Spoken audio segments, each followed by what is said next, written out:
vous savez, dans le wagon, on était tous les unes sur les autres. Ça s'est passé d'une façon lamentable, 3 jours et 3 nuits, imaginez, sans manger, sans boire. C'était l'horreur. Il y en avait qui mouraient d'ailleurs. Et nous sommes arrivés dans une gare de Ravensbrück, je crois qu'il était minuit. On est sortis là, 5 par 5 bien sûr, bien rangés il fallait. Et on est arrivé dans ce camp de Ravensbrück à la nuit. On avait l'impression de voir des fantômes dans le camp. Il y a des filles qui voyaient arriver leur mère, ou des mères qui voyaient arriver leurs filles. C'était une grande tristesse. On a séché les marais, on poussait des wagonnets sur des rails, on creusait un trou très grand, très grand, très grand, très creux. Et après, on rebouchait le trou. Il fallait nous occuper, ils nous faisaient faire n'importe quoi. Et la chose la plus agréable, c'était le départ le matin à 5h30, 6h. On passait autour d'un lac, un très beau lac, et toutes nos silhouettes se reflétaient dans l'eau. C'était très beau. On partait par groupe de 50, de 100. Il y avait les officerines qui nous surveillaient avec la badine à la main et des chiens qui suivaient. Il ne fallait pas s'arrêter de travailler. Si on se reposait 2 minutes, qu'on osait mettre les mains sur la pioche et s'arrêter, elle nous menaçait ou on recevait un coup de schlag. Et si on s'arrêtait trop longtemps, c'est le chien qui attrapait la nuque.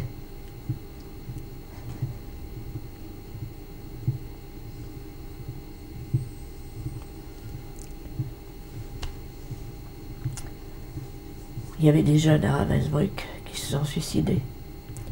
Elles sont entrées dans les fils de fer électrifiés. On est parti de Ravensbrück dans un camp de travail en Tchécoslovaquie, à Svodao.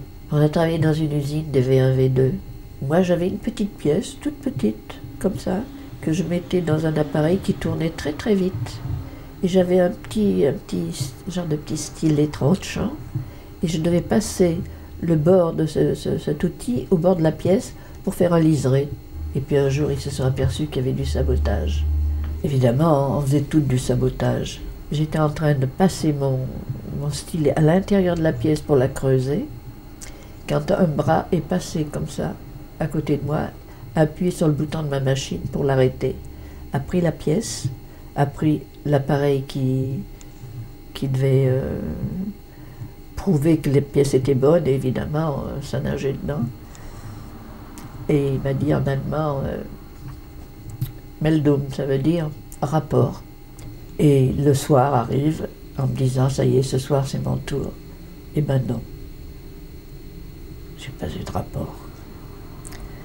C'est une grande chance que j'ai eue parce que je peux vous dire que les filles qui avaient le rapport, elles étaient plutôt maltraitées. Elles revenaient souvent défigurées, pas belles à voir. Il n'y en avait pas de raison. Par exemple, en rang le matin, on était tous en rang, 5 par 5. Et puis, c'était interdit de parler, et surtout en français. Si on avait une permission à demander, par exemple d'aller aux toilettes, il fallait le demander en allemand. Et si entre nous, des fois, comme ça, très discrètement, on parlait, mais l'officérine qui nous surveillait voyait les lèvres bouger, elle rentrait dans le rang et là, on prenait une correction. Les deux, celles qui avaient, même celles qui n'avaient rien dit, qui avaient écouté, on prenait des gifles. Et ma pauvre amie Jacotte, elle en a pris des gifles. Elle ne pouvait pas s'empêcher de me dire un petit mot, quelque chose. On n'a jamais eu de repas. On avait, le matin, ils nous appelaient ça la tasse de café. C'était une tasse qui avait un liquide dedans noir. À midi, souvent, il y avait une tranche de pain. On avait une gamelle où il y avait, soi-disant, une soupe.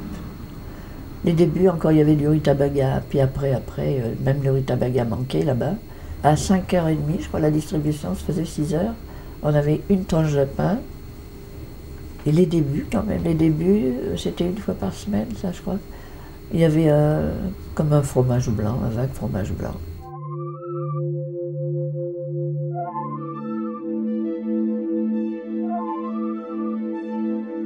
Oh, une robe de coton rayée, coton de mauvaise qualité. On avait dessous une espèce de culotte qui venait jusqu'en dessous du genou, en toile, par-dessus une chemise de toile, et puis cette robe de coton.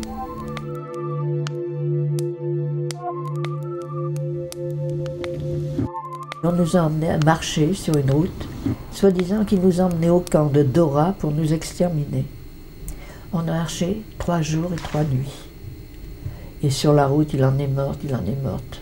Et puis, tout d'un coup, est arrivé en moto des estafettes allemandes qui nous ont dit « Allez, zurück, zurück », ça veut dire « retournez ». On nous a ramenés au camp. Et quand on est arrivé, les Tchèques, ils avaient démoli notre camp. Il n'y avait plus de fil de fer barbelé. Et on a attendu, là. Ils nous ont enfermés, sans manger, sans rien, on a attendu.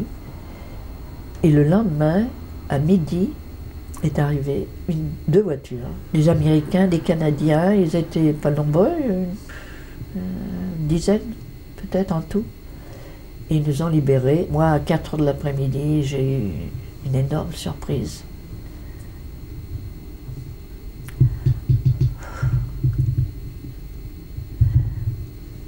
Mon cousin Tonio, Robert Huguet, Louis Rosier. Et qu'est-ce que je vois avec mon cousin, ma cousine Simone. J'ignorais qu'elle avait été arrêtée en camp, elle était au camp de Laichen. Et nous avons mis 4 jours à repartir pour aller en France. Voilà, je suis rentrée avec tous mes amis de résistance. J'ai vu arriver ma mère et la maman de ma cousine, là. Et je me souviens qu'avec ma cousine Simone, elle se trouvait en face de ma mère et moi je me trouvais en face de la sienne. Et moi je voulais aller d'abord vers ma mère et elle aussi vers sa mère. Ça a été une petite seconde un peu de panique et de comique parce que on n'arrivait pas à s'embrasser. J'ai vu ma mère pleurer, pleurer et moi j'étais heureuse, mais peut-être un peu froide. Je dis à ma mère, mais ne pleure pas, je suis là, tu as la chance de m'avoir, alors que j'ai plein de mamans qui verront plus leur fille.